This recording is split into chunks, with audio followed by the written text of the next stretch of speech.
அப்போ இந்த இடத்துல பிரச்சனையினுடைய முக்கியத்துவத்தை அடிப்படையா வச்சுதான் மக்கள் அதனுடைய வேல்யூவை டிசைட் பண்றாங்க அப்படிங்கறத நீங்க புரிஞ்சுக்கணும். அப்போ உங்களுடைய இந்த ஒரு பர்டிகுலர் ப்ராடக்ட் யாருடைய முக்கியமான பிரச்சனையை தீர்த்து வைக்க போகுது, யார் அதனால அதிகமா பாதிக்கப்படக்கூடிய ஒரு நபர், அவங்க கிட்ட போயிட்டு உங்களோட ப்ராடக்ட்டை நீங்க ரீச் பண்ண முயற்சி பண்ணீங்க அப்படின்னா மட்டும்தான் அவங்க இமீடியட்டா உங்க ப்ராடக்ட்டை கன்சியூம் பண்ணவும் தயாரா இருப்பாங்க. நீங்க சொல்ற பிரைஸுக்கும் அவங்க உடன்படுவாங்க. It not mean we are going to utilize their needs.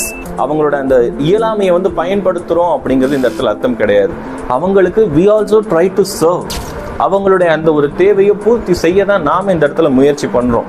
அதை ஒரு தேவையினே புரிஞ்சுக்காத ஒரு நபர்கிட்ட நீங்க எவ்வளவுதான் கஷ்டப்பட்டு அதை எக்ஸ்பிளைன் பண்ண முயற்சி பண்ணீங்கனாலும் அவர் அதை காதை கொடுத்து கூட கேட்க மாட்டார். அவர் entire effort going to be meaningless. அவருக்கு ஜஸ்ட் அது ஒரு எஃபர்ட். நம்மளை பொறுத்த மட்டிலும் இட்ஸ் ப்ரீஷியஸ் டைம்.